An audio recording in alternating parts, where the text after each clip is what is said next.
What? Well, like, what do you think needs to be more aggressively investigated right now? Oh, I've gone absolutely batty about, you know, you don't have to, it's not about whether Bashar Assad is a good guy or a bad guy, but this whole business that goes on with, we know he used sarin.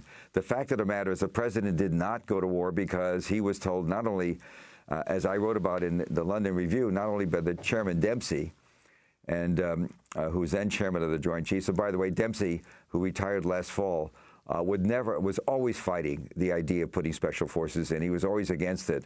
Very interesting chairman, very low key, very bright. He left the day after he left his job. He went to teach. He's got a chair or something like an appointment at Duke University where he got a master's degree in fine arts. He's actually a Yates scholar. It's hard to think of a general like that. He's pretty interesting guy. The new guy is in a different league, you know, and we've got a new Secretary of Defense too. So it's just, you know, Katie bar the door. Let's just go do it.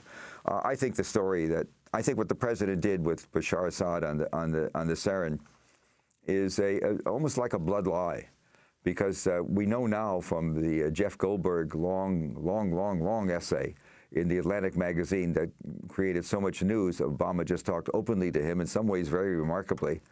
But he also, in the middle of the article, which a lot of people did not read, so I've discovered, the president clearly, he was talking to nobody else, Goldberg was.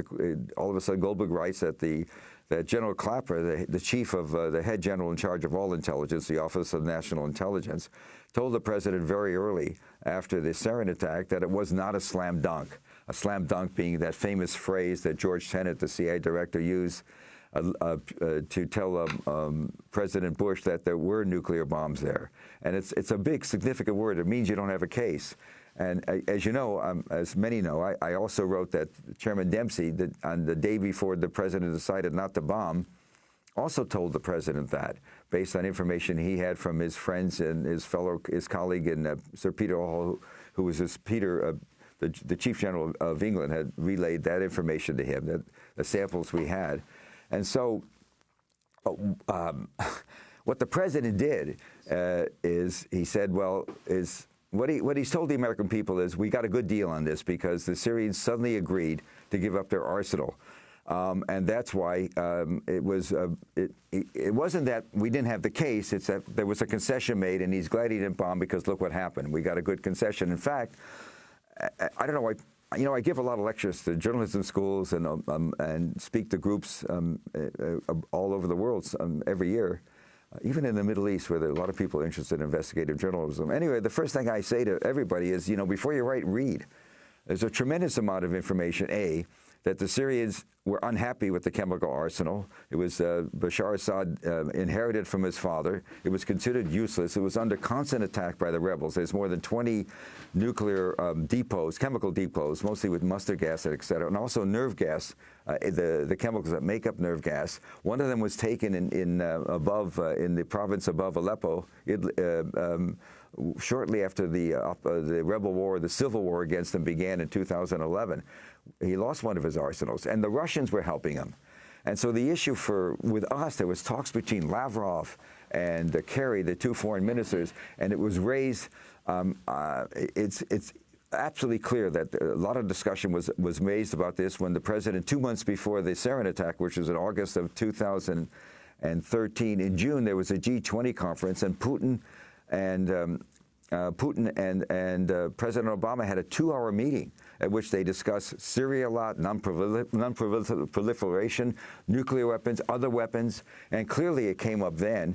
What was the problem? The problem was Syria said, we want to get rid of this junk. We don't have the $1.2 billion, which is the actual cost it took to get rid of it. The Russians kept on saying to us before this incident, before the sarin attack, the alleged sarin attack, they kept on saying, look, we're not as rich as we used to be because the oil prices are going down, in part because of American shale oil production around the world. And you share it with us. And we said no. And that changed. On the night of the 30th or the 31st, the day before the raid, the president acceded to paying a great chunk of the cost of getting rid of the weapons. And that's what happened. He had other problems with bombing. The British Parliament voted down any participation. The French were ready to go. They were on line, ready to take off. The bombing was to take. When he said no, it was the next day that the bombing was supposed to begin.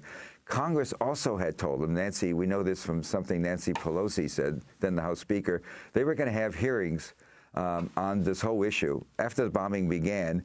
And General Dempsey, the one that I wrote about, who told them there was no there when it came to proving it was the Syrian we found had no relationship to the Syrian known to be in the arsenal. And Dempsey told him he would testify honestly to Congress, too. He would say, he would raise the questions. Now, you have to understand, I'm not saying I know what happened. I'm just saying, in the article I wrote then and saying now, we had a crime. Sarin was used. People died, not as many as we said, 1,400. That was just the number we estimated. The most of the medical, up to 350, 380 was the number. That one is more than enough. But as the only villain we looked at, the only person we looked at was the Syrian government when the United States had internal high-level CIA reports that al-Nusra and other, ISIS wasn't there, but other extremist groups were getting the precursor chemicals needed to make sarin from the Turks and also from the Saudis. Look, right now, 250 French tanks, so I've been told, are headed for the war in Yemen, financed by the Saudis and by the UAE. And who's delivering them? We are. We do. You know, it's really strange.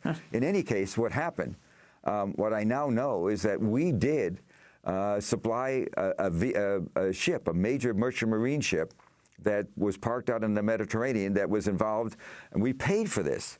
1,308 tons of stuff were trucked by the Syrians to the coast, moved to the ship where it was a merchant marine ship called the Cape May, an American ship that had two large containers that had been put into it at great cost. It was done quickly.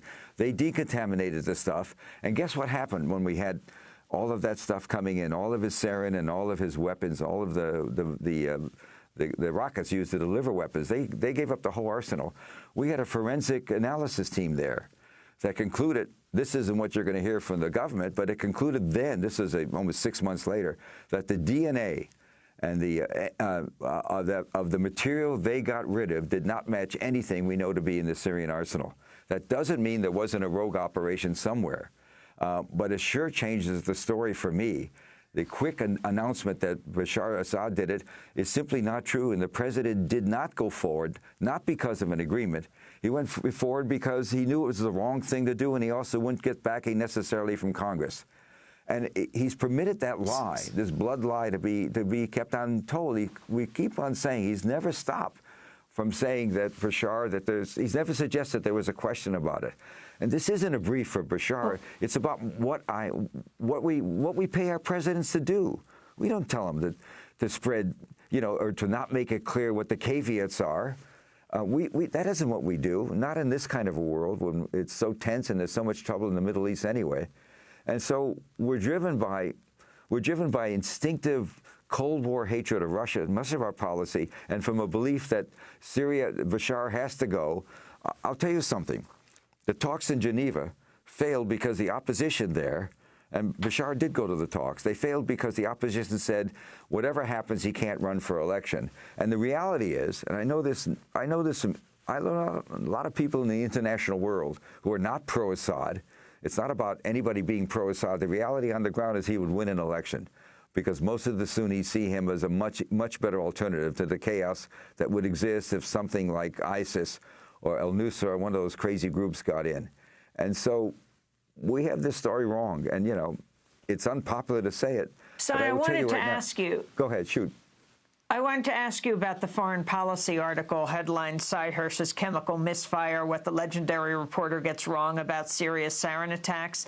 Elliot Higgins cites video and other documentary footage questioning your piece, writing, quote, there's no evidence of Syrian rebel forces ever using this type of munition, and only Syrian government forces has ever been shown using them. Well, tell that to the UN. There's been a couple of studies done, which everything that's been said, there's something called the Chemical Warfare Treaty, and there's something called what is it? I wrote it down because it's It's the prohibition.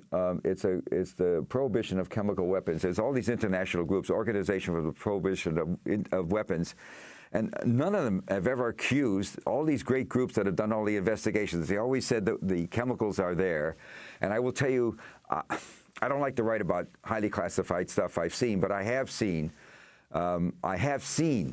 documents from the highest level, all source documents involving overhead agent reports, Israeli intelligence, all of our friends, beginning in April and May of 2013, 3 months before the accident, the incident in the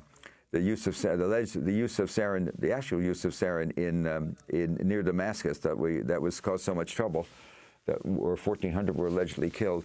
We've been reporting for 4 months before that, and went to the president, went to the White House. I can't say what the president reads. It certainly went to the DIA, to the CIA, and it said clearly great concern about the fact that the Turkish gendarmerie, which is a sort of a special branch, sort of a paramilitary police force, is gendarmerie, who are right now killing PKK like crazy in Turkey. Like crazy. It's real massacres this guy Erdogan is doing, who's one of the big problems of the area. He's always supported the crazies, ISIS, etc. And we look the other way. I don't know why we do, but we do.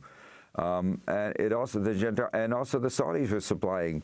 Sarin is made by taking two chemicals and melding them. It's really high dangerous. And what the Syrians do in their arsenals, they put additives in it that make the stuff less toxic and more reliable, easier to handle. But in the field, they just mix the stuff, and witch's brew, like in Macbeth, I guess, that first scene. And they have the stuff, and we've known that. We've known that for 4 months before the incident in August of 2013.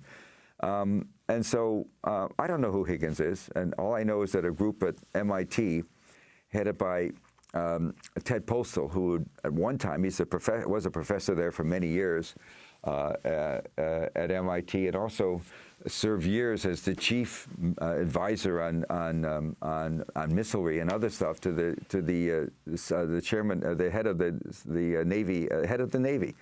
The chief admiral running the Navy. He was an advisor there for many years.